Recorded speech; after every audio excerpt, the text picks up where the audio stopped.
اوكي بسم الله الرحمن الرحيم. راځو نن مو پنځم کلاس دی. تیر ځل مته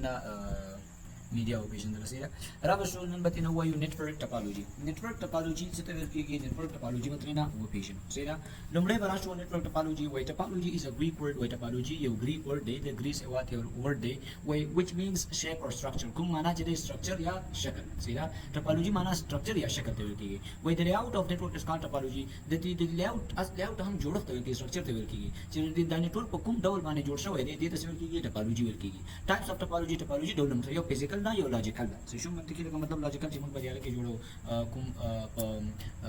په دې موږ سره په سکوپ کې ترسر کړه سره موږ سره فزیکل دا سي لاجیکل دا بل فزیکل چې کوم دی وای فزیکل ټاپالوجي. د فزیکل لیاوټ اف نتورک is called physical topology. دا کوم فزیکل چې موږ ته ښکاریږي دې ټاپالوجي ته ویل کیږي فزیکل ټاپالوجي. چې فزیکل ټاپالوجي موږ سره types of physical topology کې یو بس ټاپالوجي، star topology، ring topology، hybrid topology، mesh topology در سره سي څنګه کومه مست نه بس topology मतलब دا هم استعمالي کې راځي، اوس هم استعمالي کې سیدا مطلب دلته ور اوستوان نو غټه اشاره لري.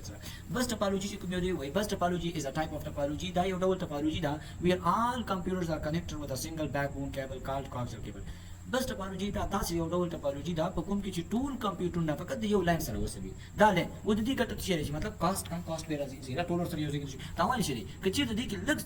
دلته فرق راغلی مطلب ټول ټاپالوجي سره د منځ نه نو بس ټاپالوجي هغه ټاپالوجي دا چې ټول د یو لاین سره کې وسوي سره او دا کرخه د لاین برتي شي دې کې به څه مرسته کاغذ کې به پرون پیژندل او کتیر ویډیو سیرا دین رسته ورا شو وای چې رنګ ټاپالوجي.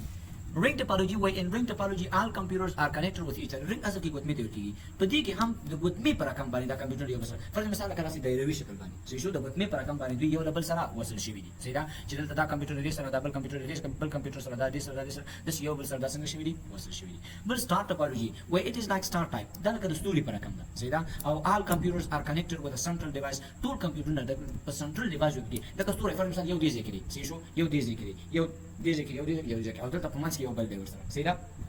نو دا اوس یو ډول سٹارټ اپارټ چې سنټرل پوینټ سنټرل ډیوایس په منځ کې راځي وای سنټرل ډیوایس کې به سویچ او دې کې دا سنټرل ډیوایس دا شیټ سویچ یې سره کې سیم نتورک لپاره سویچ سره استعمالېږي. بل هایبرید ټاپالوجي وای اټ از ا ټایپ اف ټاپالوجي دا یو ډول ټاپالوجي that uses two or more than two different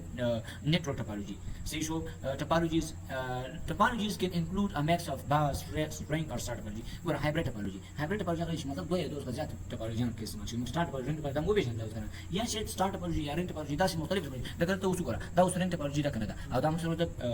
کوم یو دا بیکبون چې ورته کېږي نو بس ټاپالوجي دا و د دې اړوند د مربوطه چې دې ټول توسنه مقصد کې هایبرید ټاپالوجي ورته کېږي مطلب دا یو دا او دا بل دوه مختلف سره چې ته هایبرید کې. بل میش ټاپالوجي where it is a network set up where each computer and network device is interconnected with each one another. دا څه یو دی ها ګوره چې دا موږ سره فرض مثال داسې ډول باندې دی کنه چې دا خپل دلته فرض مثال دا موږ سره یو چې شو یو پی سي شو سره چې یو کمپیوټر شو سره د دې سره کنټرول سي کنټرول ډي سره ماده ته وسه دا مې دلته راول کنټرول ډي سره مې بیا پېس کړم مې دلته سره داسې راول کنټرول ډي سره مې بیا پېس کړم دلته فرض مثال داسې سره راول کنټرول ډي سره مې بیا پېس کړم دا مې راول ګوره او دا کنټرول ډي سره مې بیا پېس کړم دا فرض مثال دې سره راول دا په څه حساب باندې دا د دې سره وصل دی د دې ترتیب سره په دې سره د وصل دی دا د دې سره د وصل دی دا د دې سره د وصل دی دا د دې سره د وصل دی شو دا د دې سره وصل دی دا د دې ترتیب نو د چې مطلب ټول یو بل سره مستقیم ډول باندې کنیکټ وي د څه کېږي میش ټاپالوجي چې میش ټاپالوجي به موږ سره په دوه ډول ده چې types of mesh topology full mesh topology دا چې in this topology every computer has a connection to each other in a network. په دې کې دا کدا اړ چې هر یو کمپیوټر مستقیم ډول بل کمپیوټر سره وصل شوی دی سیدا دا ودلته داسې دی د سینې دی چې پر مثال دا کمپیوټر دی کنه دا د دې سره وصل شو و دا د دې سره وصل راځي نه دا خبره مثال دا پی سي د دې سره وصل دا ابیر د بیا د دې سره وصل دا او بیر د دې مستقیم ډول باندې د سره وصل دی دې کمپیوټر هر سره به سره کنیکشن لري. بیا بل چې موږ سره partial mesh topology where in this topology at least two of computers in network are connected with each other. په دې کې دوه یا دوه مطلب تقریبا چې دوه یو بل سره وصل وي څه شو لکه فرض مثال کې چې زرا شمه دلته دا به د دې سره مستقیم وصل کما او دا به د دې سره یا فرض مثال دا به زرا شمه د دې سره مستقیم وصل کما او دا دوه سره وصل شو کنه شو نو مخکې مشکل نشته به دا د ترتیب باندې برابر یې سره څه شو نو دلته ودې ته څه کېږي میش ټاپالوجي دا راغلی بیرته د دې سره مستقیم ډول وصل دی دا د دې سره مستقیم ډول باندې وصل دی دې ته پارشل میش او فول میش مطلب چې فول میش څنګه مکمل ډول یو بل سره وصل شي. نو دا زموږ د نن درس ټاپالوجي باندې نور منشن لري په نیکسټ ویډیو کې موږ تاسو په نور مخکې باندې وګورو ان شاء الله نیکسټ ویډیو کې موږ تاسو خبرو وکړو آی پی اډرس په اړه.